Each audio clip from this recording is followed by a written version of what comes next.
Hi, I'm Dave Ward from the University of Edinburgh, and welcome to the first lecture of our philosophy MOOC. So, in this week of the course, our job is to try and understand a bit about what philosophy as a subject is. So here's what we're going to do. I'm going to tell you what I think philosophy is, and then I'm going to try and illustrate that conception of philosophy by talking a bit about how that relates it to some other subjects. Then we're going to move on to thinking about how some other features of philosophy follow from that definition of philosophy that I'll have given you. Then we're going to move on to thinking about how we actually go about doing philosophy, and we're going to do that by looking at our first couple of examples of philosophical arguments and thinking about how we should understand them and criticise them. Then finally, we're going to finish by thinking about what it might mean to look for the best way or the right way of thinking about something. And we're going to look at the views of a couple of great philosophers from history who are going to help us think about that question. So let's get started. What is philosophy? Well, it's a difficult question to answer. And I think the best answer that we can give is a very simple one. Philosophy is just the activity that philosophers get up to. So one important thing about that is that philosophy isn't just a subject, it's an activity that we have to engage in, it's something that we have to do. And to really get a good sense of what it is to engage in it, what it is to do it, and to do it well, you're going to have to do more than just listen to what I have to say about philosophy this week. The best way to work out what that activity is all about and how to be good at it is going to be to work your way through the course and try to engage and think about and understand all the different topics and problems and arguments that we're going to consider there. So by doing that, you'll hopefully get a much better sense of what philosophy is all about than I'm going to be able to give you this week. But I can at least try and make a start on saying what I think philosophy is. And here's the definition that I'm going to be working with this week.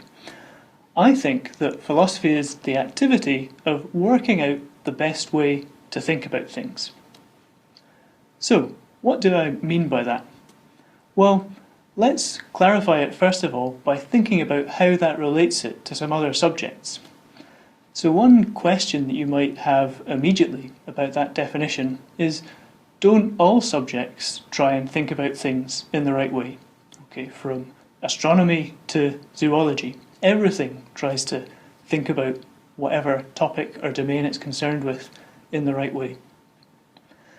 And I think that that's true, but I think that what the philosopher needs to say in response to it is to distinguish between the activity of getting on with thinking in a particular way and the activity of stepping back from that way of thinking and working out the right way to think about things. So it's that distinction between thinking in a particular way and working out whether some way of thinking is the right way that I think corresponds to the distinction between some particular academic subject and doing philosophy about that subject. So let's take physics as an example. If you're a physicist, then you do things like collect data, do measurements, construct experiments, and try and build theories on that basis. Okay, when you're doing that, you're getting on with the activity and the way of thinking that's characteristic of physics. But we can step back from the activity of doing physics and thinking in that way that we do when we're doing physics. And we can ask questions like, what is it for data to confirm or refute a theory in physics? What are we doing when we're trying to measure reality? And what does it even mean to try and understand reality in terms of its basic physical constituents?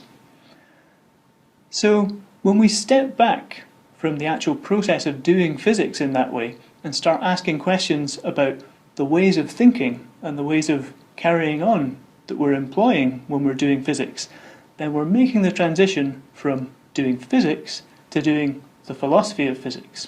Okay, we're stepping back and trying to work out the right way of thinking about things. So for our second example, I want to think about medicine. Specifically, I want to think about the way they would have practiced or thought about medicine in medieval times. So in those times, as I understand it, they tried to explain all different diseases and tried to treat all different diseases in terms of what they called 4 humours. So there was blood, black bile, phlegm, and yellow bile. And if you had anything wrong with you, then they tried to understand that disease in terms of some kind of imbalance of those 4 humours and treat it accordingly. Now, obviously, we don't think about medicine in that way anymore. We don't think that that's the right way to think about diseases and their treatment. So, how can that change in our way of thinking come about? Well, one way it could come about is just by us asking questions about what it really means for a disease to be an imbalance of black bile and yellow bile, or whatever. So we might just ask ourselves whether we really understand what it means to make that identity claim that a disease just is that.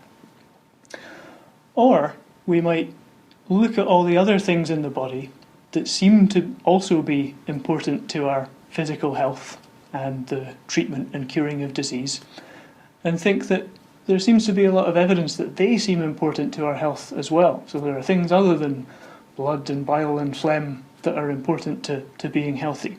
How does our medical theory explain that? Or we might just notice that our ways of treating diseases and trying to cure people according to this framework really aren't very successful.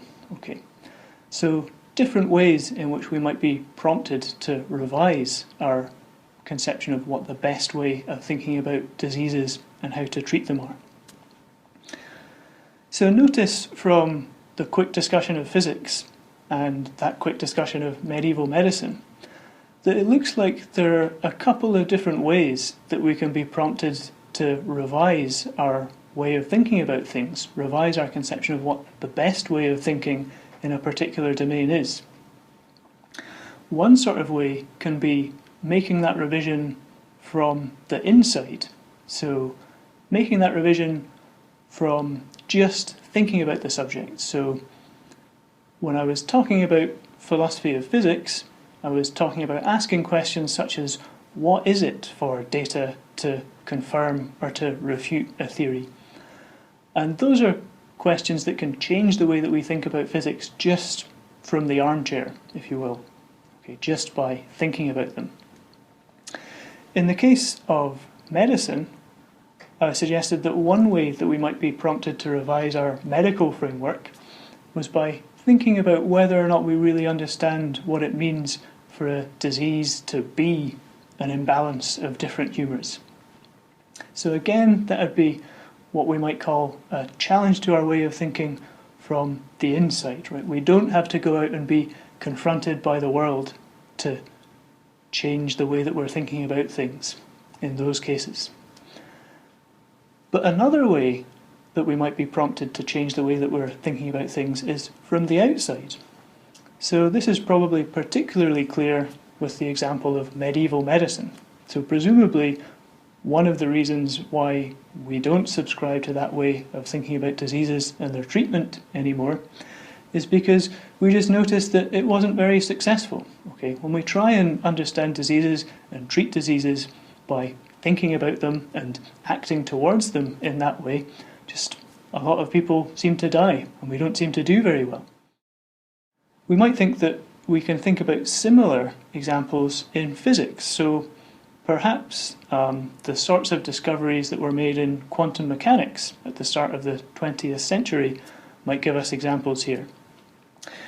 One way you might think about those discoveries is that they appeared to give us results just by looking at the world and doing experiments on it and observing what we found there, that seemed to show that we had to really change quite fundamentally some of our notions about how we understand the world.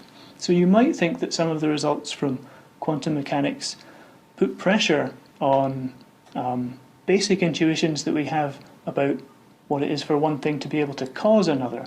So there might be results in quantum mechanics that suggest that one thing can instantaneously affect another thing that's very far away from it and that doesn't seem to have any connection to it. There might also be some results from quantum mechanics that suggest that a thing can be like a wave in some respects, but like a particle in some other respects, whereas it seems that according to our common sense conception of reality, a thing can be either a wave or a particle, but not both. So that's a very quick and crude characterization of some stuff about quantum mechanics, but it's just by way of example to suggest how the world can throw up reasons for us to change our way of thinking about things just as surely as we can get reasons just by thinking about it from our armchair. And so it's that feature of philosophy, the feature that by taking our ways of thinking about things out into the world and testing them against the world, we can be prompted to change and revise them. That means philosophy has this really close relationship with a lot of other subjects. So in our two examples, we've seen how it can have a close relationship with physics and with medicine. By getting on with the business of doing physics and doing medicine, we can be given reason to step back and think about or rethink what we think are our best ways of understanding the world.